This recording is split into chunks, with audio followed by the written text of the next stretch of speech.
करवा चौथ एक व्रत नहीं, एक खूबसूरत सा एहसास है। एक ऐसा दिन जो भारतीय विवाहित जोड़ों को ये एहसास दिलाता है कि प्रेम में कितनी शक्ति है। एक ऐसा दिन जो हमें बताता है कि भारतीय महिलाएं त्याग, धैर्य और साहस की एक खूबसूरत सी परिभाषा है। करवा चौथ के दिन सुहागिन महिलाएं अपने पति की लंबी आयु के लिए व्रत रखती हैं। हर साल बड़ी संख्या में नवविवाहित महिलाएं ये व्रत करती हैं। जो पहली बार व्रत कर रही हैं, उन्हें कुछ बातों का ख्याल रखना होगा। जो महिलाएं पहली बार करवा चौथ का व्रत करेगी, उनके लिए पहला करवा चौथ महत्वपूर्ण होता है। पहले करवा चौथ का व्रत और पूजा करने वाली स्त्रियों को इन खास परंपराओं और नियमों का ध्यान रखना चाहिए। व्रत वाले दिन महिलाओं को पूजन और श्रृंगार की तैयारी पहले से ही कर लेनी चाहिए। इस दिन महिलाओं को व्रत में पूरे 16 श्रृंगार करके ही बैठना शुभ माना जाता है। करवा चौथ के व्रत में आप पहली बार अपनी शादी का लाल जोड़ा पहनकर बैठें और पूजा करें। अगर लहंगा नहीं पहनना चाह रही हैं, तो शादी का दुपट्टा और साड़ी पहनें। ये शुभ माना जाता है। करवा चौथ के व्रत वाले दिन महिलाओं को बड़ों का आशीर्वाद लेना चाहिए। सुबह सरगी से अपने दिन की शुरुआत करें। सास सरगी के रूप में बहू को मिठाई, कपड़े और श्रृंगार का सामान देती है। इसे सुबह 4 बजे से पहले खाना होता है। जैसे सास सरगी देती है, वैसे ही लड़की के मायके से शगुन का सामान आता है। इसे करवा चौथ की शाम की पूजा से पहले दिया जाता है। इस गिफ्ट लड़की के मायके से आते हैं। करवा चौथ व्रत की कथा को पूरे ध्यान से सुने। इस व्रत को पूरे विधि विधान के साथ करना जरूरी होता है। महिलाएं शाम के 4 या 5 बजे तक कथा सुनकर और पूजा करके चाय या जूस पी लेती हैं। आप भी ऐसा कर सकती हैं।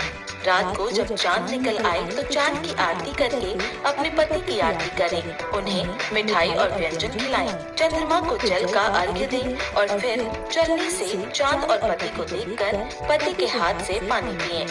हर महिला को करवा चौथ का बेसब्री से इंतजार रहता है। हम उम्मीद करते हैं कि आपका ये दिन काफी अच्छा रहेगा।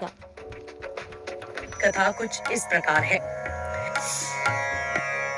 एक ब्राह्मण के 7 पुत्र थे और वीरावती नाम की एक इकलौती पुत्री थी। क्योंकि 7 भाइयों की अकेली बहन थी, इसलिए वीरावती सभी भाइयों की लाडली थी और उसे सभी भाई बहुत प्रेम करते थे। कुछ समय बाद वीरावती का विवाह एक ब्राह्मण युवक से हो गया। विवाह के बाद वीरावती मायके आई और फिर उसने अपनी भाभियों के साथ करवा चौथ का व्रत रखा। लेकिन शाम होते होते और सूरज ढलते ढलते वह भूख से व्याकुल हो उठी। सभी भाई खाना खाने बैठे और अपनी बहन से भी खाने का आग्रह करने लगे। लेकिन बहन ने बताया कि उसका आज करवा चौथ का निर्जल व्रत है। वह खाना सिर्फ चंद्रमा को देखकर उसे अर्घ देकर ही खा सकती है। लेकिन चंद्रमा अभी तक नहीं निकला है, इसलिए वह भूख प्यास से व्याकुल हो उठी है। वीरावती की ये हालत उसके भाइयों से देखी नहीं गई और फिर एक भाई ने पीपल के पेड़ पर एक दीपक प्रज्वलित कर चलनी की ओट में रख दिया। दूर से देखने पर वह ऐसा प्रतीत हुआ जैसे चांद निकल आया हो। फिर एक भाई ने आकर वीरावती को कहा कि अरे बहन सुन, चांद निकल आया है, जाओ उसे अर्घ्य देने के बाद भोजन ग्रहण कर लो। बहन खुशी के मारे सीढ़ियों पर चढ़कर चंद्रमा को देखकर उसे अर्घ्य देकर खाना खाने बैठ जाती है। जैसे ही वीरावती पहला निवाला तोड़ती है तो उसे छींक आ जाती है। जैसे ही उसने दूसरा निवाला खाने की कोशिश करी तो उसमें बाल निकल आया। इसके बाद उसने जैसे ही तीसरा निवाला खाने की कोशिश की तो उसके पति की असमय मृत्यु का समाचार उसे मिला। इसी दौरान उसकी भाभियों से सच्चाई से अवगत कराती है कि उसके साथ ऐसा क्यों हुआ। उसके भाइयों द्वारा नकली चंद्रमा बनाए जाने के बारे में भी बताती है। भाभी ने बताया कि करवा चौथ का व्रत गलत और अपमानजनक तरीके से टूटने के कारण देवता उससे नाराज हो गए हैं। उसके बाद इंद्रदेव की पत्नी इंद्राणी करवा चौथ के दिन धरती पर आई और वीरावती उनके पास गई और अपने पति की रक्षा के लिए प्रार्थना करी। देवी इंद्राणी ने वीरावती को पूरी श्रद्धा और विधि विधान से करवा चौथ का व्रत करने के लिए कहा। इस बार वीरावती ने पूरी श्रद्धा से करवा चौथ का व्रत रखा। उसकी श्रद्धा और भक्ति देखकर भगवान प्रसन्न हो गए और उन्होंने वीरावती सदा सुहागन का आशीर्वाद देते हुए उसके पति को जीवित कर दिया। इसके बाद से महिलाओं का करवा चौथ व्रत पर अटूट विश्वास होने लगा। करवा चौथ में सास के द्वारा अपनी बहू को सरगी दी जाती है, जिसमें खाने की चीजें जैसे फल, सूखे मेवे, मिष्ठान और मीठी सेवइयां आदि चीजें होती हैं। इसके अलावा सरगी की थाली में श्रृंगार का सामान जैसे चूड़ी, सिंदूर, महावर, बिंदी, कुमकुम, साड़ी आदि चीजें शामिल होती हैं।